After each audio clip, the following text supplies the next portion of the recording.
Membro ng political family na let's say wala masyadong kaalaman, wala masyadong karanasan, hindi marunong, hindi magaling, may pagkakurap pa ng konti. Sa sitwasyon natin sa Pilipinas, 9 times out of 10 ang mananalo yung membro ng political family. Bakit? Kasi gamit nila yung resources ng pamahalaan. Nangangampanya sila. Hindi naman gamit, alam naman natin ang totoo, hindi naman nila gamit ang sarili nilang pera eh. So simulan po natin, of course, kay Mayor Vico. Maraming salamat po ulit, Madam Chair.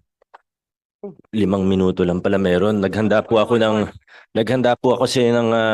unting mensahe. Tinime ko kanina, 2 hours and 45 minutes po ito.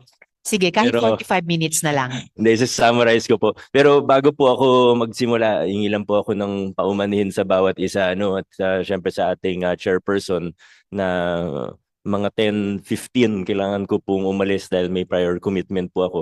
Kaya ako lang naman po binabanggit kasi baka mamaya bigla akong umalis, akalain nyo nag-walk out ako. Kaya nililinaw ko lang po, may Opo. Again, maraming salamat po at napag-uusapan na itong anti-political dynasty law.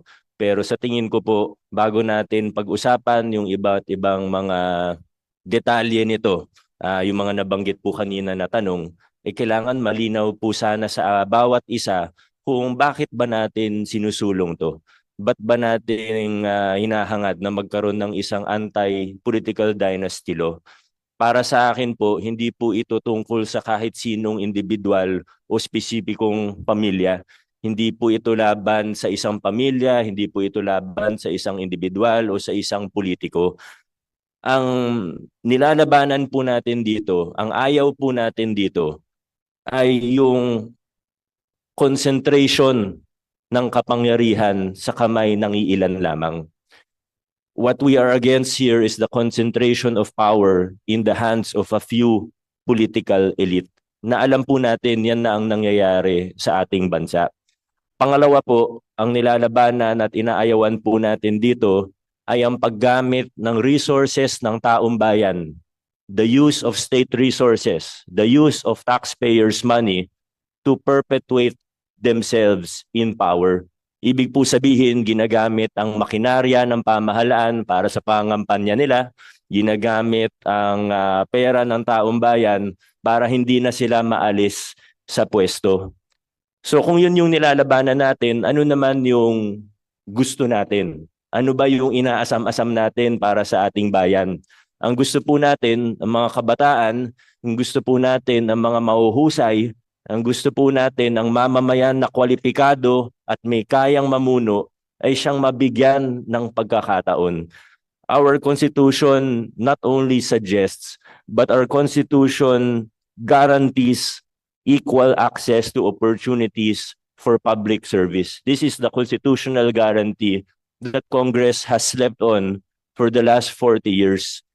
Kaya ito po, sinusulong natin ng isang anti-political dynasty law. Gusto po natin na pag may magaling, pag may mahusay, ano man ang kanyang pangalan, ano man ang kanyang kakayahan in terms of money, pondo, kahit wala siyang sapat na, kahit kulang yung resources, walang political machinery, hindi miyembro ng political family, ay magkaroon siya ng pinatayan ko na yung sarili ko ng mic. Wala pang 5 minutes. Walang na magkaroon ng pagkakataon. Kasi sa kasalukuyan po nating sitwasyon, opo, paminsan-minsan may mga magagaling na galing sa political family. Hindi naman po natin inatanggi yun. Alam naman po natin, totoo yan. Pero, tingnan natin yung pangkabuuan.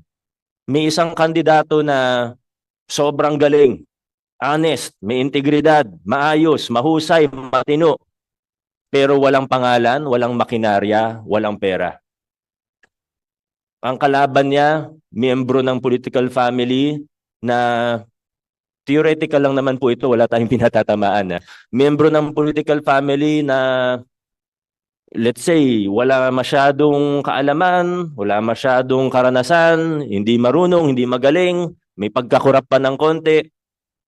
Sa sitwasyon natin sa Pilipinas, 9 times out of 10 ang mananalo yung membro ng political family. Bakit? Kasi gamit nila yung resources ng pamahalaan.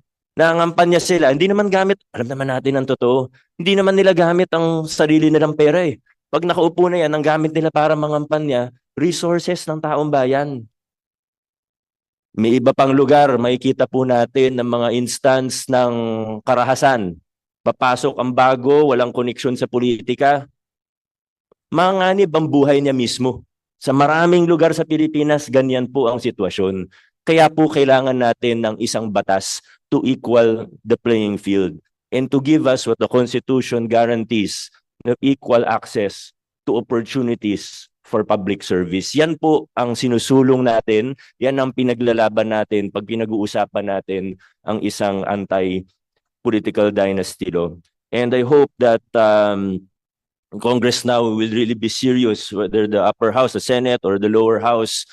Sana po ay magtuloy-tuloy na. Pero alam din naman po natin ang totoo. Kailangan po ang mga mamamayan natin, ang mga mag-aaral, mga CSOs, kailangan magsanib puwersa tayo, magsanib puwersa kayo para maisulong po natin ang isang batas patungkol dito, ang anti-political dynasty law. Yun lamang po, Madam Chair, maraming salamat po.